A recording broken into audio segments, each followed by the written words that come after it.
Well, this one is certainly a change in tone and style from previous Ys games. Yes, it is nearly time for the first Ys game in a couple years to come to the West, and I know the Ys community is hyped for this one.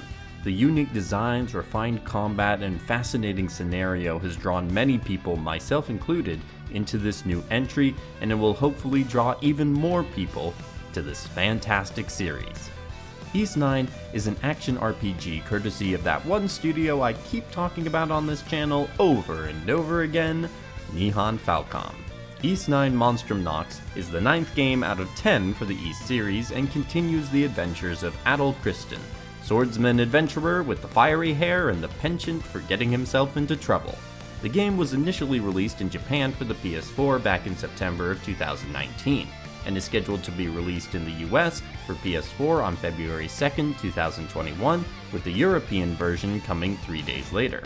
A demo is out now for the PS4, although it's pretty bare bones and has a 10-minute time limit with unlimited tries.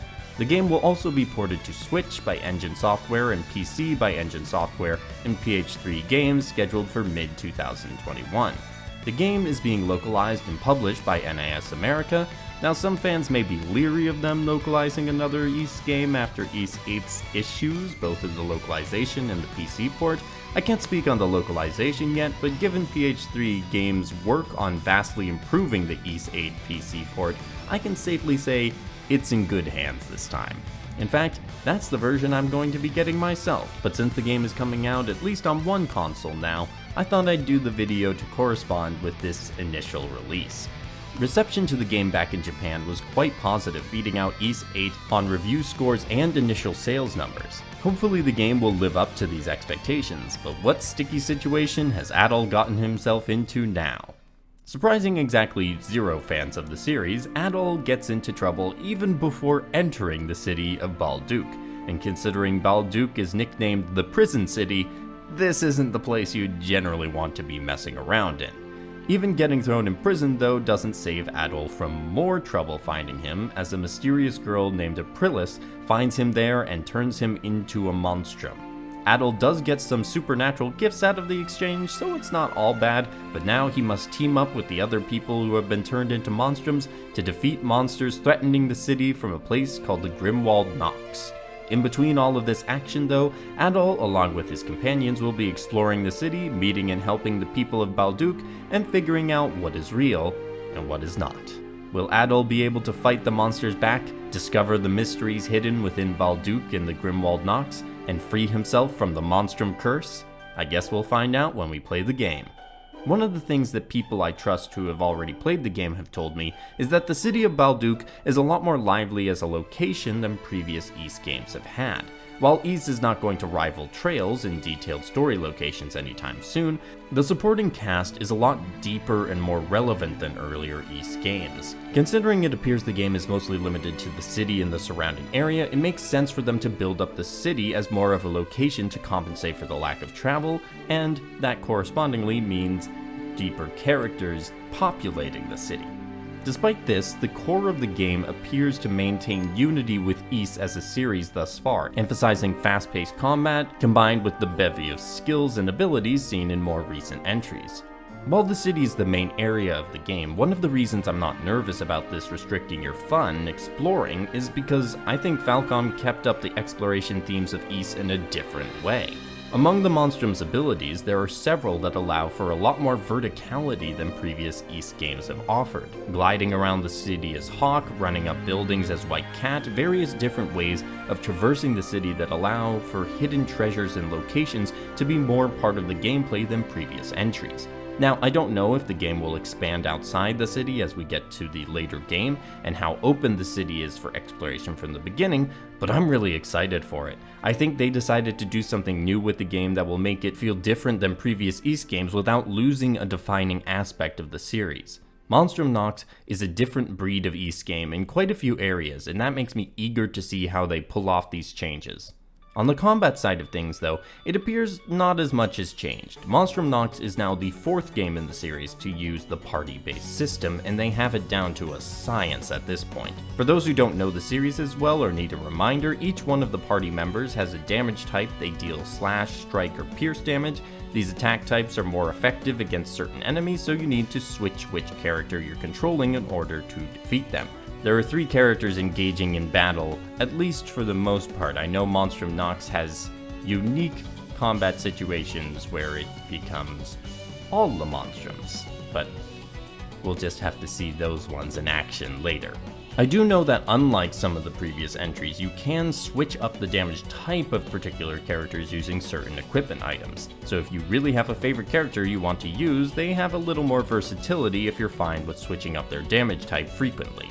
In addition to damage types, each character has certain unique skills they can use in battle. These abilities consume SP and tend to be powerful attacks.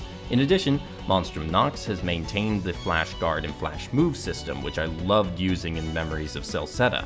Both involve good timing to pull off a guard or dash just as the enemy attacks. A successful Flash Guard makes each attack you do afterwards a critical hit for a certain amount of time, and a Flash Move freezes the enemy and speeds you up for a little while. The combat system also features a boost mode now that is what it sounds like. Stronger abilities and attacks, less damage taken. I'm happy with this throwback to the boost system from the Monstrum games. It's a minor mechanic, but I think it adds another layer of flexibility to combat. It is from the boost mode that you can activate the extremely powerful extra skills that may get that final damage push to defeat a boss. Just watching the footage, seeing how clean it controls and looks, I think Monstrum Nox is going to have a really fun combat system, even if there are only a few changes from the last game when it comes to combat. Now let's talk about the presentation of the game. Monstrum Nox lives up to Ys's legacy in a couple key areas regarding presentation, starting with character design. I think the character designs for the game are a standout feature. No Ys game has had designs like it before, and each one is detailed and eye-catching. The city itself, while grand, does not seem to have the same attention paid to it, especially compared to how the island looked in Ys 8. But it does work atmospherically within the story with its gray and gloomy atmosphere. I was disappointed to find that there is no opening cinematic for Ys 9. I imagine it was cut for budgetary reasons, but I'll certainly miss it. Obviously, we can't speculate much on voice acting yet because it's only briefly been heard in the short trailers we've gotten, but I do recognize some of the voice actors whose work I enjoy among the few characters we've heard, so that's a good sign. The menus and maps seem easy to understand and navigate, which will be helpful with the expansion into 3D space for traversing the environment. Finally though, no Ys game is complete without talking about the music. I know some people have mixed feelings over the recent Falcom game soundtracks, but I think the Monstrum Nox soundtrack captures the usual frenetic energy of battles while also playing up the mystery and sinister nature of Balduq and the Monstrums. Context is ultimately going to be very important for the songs, but I've heard nothing that worries me when it comes to the soundtrack.